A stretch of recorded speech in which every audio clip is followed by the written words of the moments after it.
ചേച്ചി നമസ്കാരം. ചേച്ചി, ഇപ്പോ കോൺഗ്രസിന്റെ ദേശീയ അധ്യക്ഷൻ ഖാർഗെ ഒരു പ്രസ്താവന നടത്തിയിരുന്നു, ഓപ്പറേഷൻ സിന്ദൂർ തട്ടിക്കൂട്ട് യുദ്ധമായിരുന്നു എന്നുള്ളത്. എന്താണ് അതിനോടുള്ള പ്രതികരണം? എന്താണ് കാരണം ഈ രാജ്യം മുഴുവൻ ഓപ്പറേഷൻ സിന്ദൂറിന് അനുകൂലമായിട്ട് ഈ രാജ്യത്തിന്റെ പ്രൈം മിനിസ്റ്റർക്ക് ബിഗ് സല്യൂട്ട് അർപ്പിച്ചിരിക്കുകയാണ്.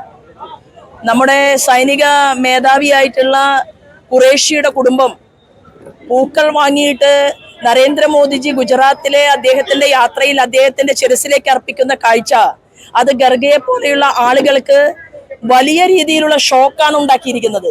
ജാതിക്കും മതത്തിനും രാഷ്ട്രീയ പാർട്ടികൾക്കും അതീതമായിട്ടുള്ള ഒരു വലിയ മൂവ്മെന്റ് ആണ് ഈ രാജ്യത്തിന് അനുകൂലമായി, നരേന്ദ്രമോദിക്ക് അനുകൂലമായി വന്നത് എന്നുള്ളത് കൊണ്ട് എങ്ങനെയെങ്കിലും ഒന്ന് കളം മാറ്റി പിടിക്കാൻ സാധിക്കുമോ, എങ്ങനെയെങ്കിലും ജനങ്ങൾക്കിടയിൽ ഇതിനെ ഒന്ന് ഇകഴ്ത്തി കാണിക്കാൻ സാധിക്കുമോ എന്നുള്ള രാജ്യദ്രോഹ സമീപനമായിട്ടുള്ള സ്റ്റേറ്റ്മെന്റ് ആണ് ഖർഗെയുടെ ഭാഗത്ത് നിന്ന് ഉണ്ടായിട്ടുള്ളത്.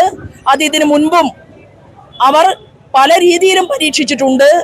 മോദി എന്നുള്ള പേരിനെ തന്നെ വെല്ലുവിളിക്കുകയും ചോദ്യം ചെയ്യുകയും, എന്നാൽ മോദി കുടുംബങ്ങൾ ഒന്നാകെ കോടതി മുറിയിലേക്ക് രാഹുലിനെ വരെ വലിച്ചഴിച്ച ഒരു സാഹചര്യം ഈ രാജ്യം ചർച്ച ചെയ്യപ്പെട്ടിട്ടുള്ളതാണ്. ഈ ഖർഗെയുടെ വാക്കുകളെ ഒന്നും ആരും മുഖവിലക്കെടുക്കാൻ പോകുന്നില്ല. സോണിയ മാഡം വരെ കേൾക്കുന്നില്ല, പിന്നെയാണോ ഈ രാജ്യത്തെ ജനങ്ങൾ? ഈ BJPയെ സംബന്ധിച്ച് ഇതൊരു രാഷ്ട്രീയമായിട്ട് ഉപയോഗപ്പെടുത്തും എന്നുള്ള ഒരു ആരോപണത്തിന്റെ ഭാഗമായിട്ടാണ് ഇവരിത് നിരന്തരമായിട്ട് പറഞ്ഞുകൊണ്ടിരിക്കുന്നത്. യഥാർത്ഥത്തിൽ പാകിസ്ഥാനോടുള്ള ഒരു യുദ്ധത്തിൽ BJP അല്ലെങ്കിൽ നമ്മുടെ രാജ്യത്തിന് വലിയ രീതിയിലുള്ള മേൽക്കൈ അല്ലെങ്കിൽ ഒരു വിജയമുണ്ടായപ്പോൾ അത് കോൺഗ്രസ് എന്ന് പറയുന്ന രാഷ്ട്രീയ പ്രസ്ഥാനത്തെ അസ്വസ്ഥമാക്കുന്നു എന്നുള്ള ഒരു യാഥാർത്ഥ്യമാണ്. കോൺഗ്രസിന് വലിയ അസ്വസ്ഥത ഉണ്ടായിട്ടുണ്ട്. കാരണം ഇന്നലെയും മിനിങ്ങാന്നുമായിട്ട് പാകിസ്ഥാന്റെ പ്രധാനമന്ത്രിയുടെ സ്റ്റേറ്റ്മെന്റ് എന്താണ്? പാകിസ്ഥാന്റെ പ്രധാനമന്ത്രി പോലും ലോകരാജ്യങ്ങളോട് പറഞ്ഞു കഴിഞ്ഞു, ഇന്ത്യയുമായിട്ട് ഞാൻ ചർച്ചയ്ക്ക് തയ്യാറെന്ന്. അതായത് അവിടുത്തെ ജനങ്ങൾക്ക് നല്ല രീതിയിൽ ഈ രാജ്യദ്രോഹ ശക്തികളുടെ പിടിയിൽ നിന്ന് മോചിതരാകാനും സമൂഹത്തിൽ നിലനിൽക്കുന്ന സമാധാനത്തിന് അനുകൂലമായി ചിന്തിക്കാനുമുള്ള സാഹചര്യം ഒരുക്കിയാൽ അത് തീർച്ചയായിട്ടും ലോകം ചർച്ച ചെയ്യപ്പെടുമെന്ന് ബോധ്യപ്പെട്ടപ്പോൾ ആ പ്രധാനമന്ത്രി പോലും ഇന്ത്യൻ പ്രധാനമന്ത്രിയെ കാണാൻ കാത്തിരിക്കുന്ന നിമിഷത്തിൽ നമ്മുടെ പ്രധാനമന്ത്രിയെ, നമ്മുടെ രാജ്യത്തെ ഇകഴ്ത്തി കാണിക്കുന്ന രീതിയിൽ ഖർഗെ ഇത്തരത്തിലൊരു സ്റ്റേറ്റ്മെന്റ് പറഞ്ഞത്, അതിനെ പുച്ഛത്തോടു കൂടിയിട്ട്, തികഞ്ഞ അവജ്ഞയോട് കൂടിയിട്ടാണ് ഞാൻ ഉൾപ്പെടെയുള്ള രാജ്യസ്നേഹികളായിട്ടുള്ള ജനങ്ങൾ അതിനെ നോക്കിക്കാണുന്നത്, തള്ളിക്കളയുന്നത്. മറ്റൊരു പ്രധാനപ്പെട്ട ഒരു കാര്യം, ഈ അടുത്ത കാലത്തായിട്ട് നക്സലുകളെ പൂർണ്ണമായിട്ട് ഇല്ലായ്മ ചെയ്യുന്നതിന് വേണ്ടിയുള്ള ഒരുപാട് നടപടികൾ കേന്ദ്ര സർക്കാരിന്റെ ഭാഗത്തുനിന്നുണ്ട്. മാർച്ച് 31 രാജ്യത്തുള്ള മുഴുവൻ നക്സലൈറ്റുകളെയും പൂർണ്ണമായിട്ട് ഇല്ലായ്മ ചെയ്യുമെന്നാണ് കേന്ദ്ര ആഭ്യന്തരമന്ത്രി പ്രസ്താവന നടത്തിയിട്ടുള്ളത്. അപ്പോൾ ഈ ഒരു വിഷയത്തിൽ CPMന്റെ ഒരു നിലപാട് അവരുടെ ദേശീയ ജനറൽ സെക്രട്ടറി ആയിട്ടുള്ള MA ബേബി പറഞ്ഞിരുന്നു, പൂർണ്ണമായിട്ടും ഇതുപോലെ ചെയ്യുന്നത് വലിയ ദോഷമാണ്, നക്സലുകളെ ഇല്ലായ്മ ചെയ്യുന്നത് ജനാധിപത്യ വിരുദ്ധമാണെന്നുള്ള രീതിയിലൊക്കെയുള്ള പ്രസ്താവനയാണ് നടത്തുന്നത്.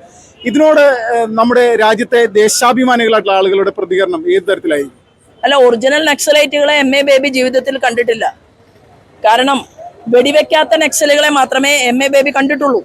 മുദ്രാവാക്യം വിളിക്കുന്ന, വലിയ വലിയ മുദ്രാവാക്യങ്ങൾ വിളിക്കുന്ന, ഞങ്ങൾ വിപ്ലവം ഉണ്ടാക്കുമെന്ന് പറയുന്ന ചില നക്സലൈറ്റുകളെ കണ്ടിട്ടുള്ളത് ഒഴിച്ചാൽ കാടുകളിൽ തോക്കുമായിട്ട് നിലകൊള്ളുകയും വെറുതെ ജനങ്ങളെ ഇല്ലായ്മ ചെയ്ത് വെടിവെച്ച് കൊലപ്പെടുത്തുകയും ചെയ്യുന്ന അത്തരത്തിലുള്ള രാജ്യത്തിന്റെ വിഘടനവാദ ശക്തികളെക്ക് നേതൃത്വം കൊടുക്കുന്ന നക്സലൈറ്റുകളെ MA ബേബിക്ക് ജീവിതത്തിൽ കാണാനുള്ള സാഹചര്യം ഉണ്ടായിട്ടില്ല എന്നുള്ളതാണ്. കാരണം കപട മാർക്സിസത്തിന്റെ മുഖമുദ്രയാണ് ശ്രീമാൻ MA ബേബി. MA ബേബി എന്ന് പറയുന്നത് ഇവിടെ പണ്ടെന്തായിരുന്നു? MA ബേബിയുടെ പഴയ കാലത്തല്ലേ ഇവിടെ ക്ലോസറ്റിനെതിരെ സമരം ചെയ്തത്, മൊബൈലുകൾക്കെതിരെ സമരം, കമ്പ്യൂട്ടറിനെതിരെ സമരം. ഇന്ന് എന്താ സ്ഥിതി? ശ്രീമാൻ MA ബേബിയുടെ 2 പോക്കറ്റിലും ഓരോ ആപ്പിൾ ഫോണല്ലേ.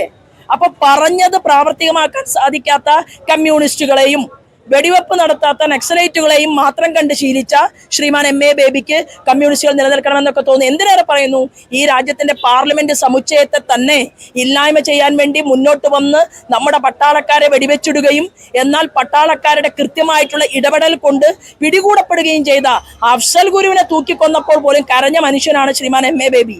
ആ MA ബേബിക്ക് ഇതല്ലാതെ ഇതിന്റെ അപ്പുറത്ത് എന്ത് പറയാൻ സാധിക്കും? രാജ്യം വിഘടിക്കപ്പെടണം, വിഭജിക്കപ്പെടണം, കഷ്ണമാക്കപ്പെടണം. ഇതല്ലേ JNUവിലെ MA ബേബിയുടെ കുട്ടികൾ പാട്ടുപാടിയത്, മുദ്രാവാക്യം വിളിച്ചത്?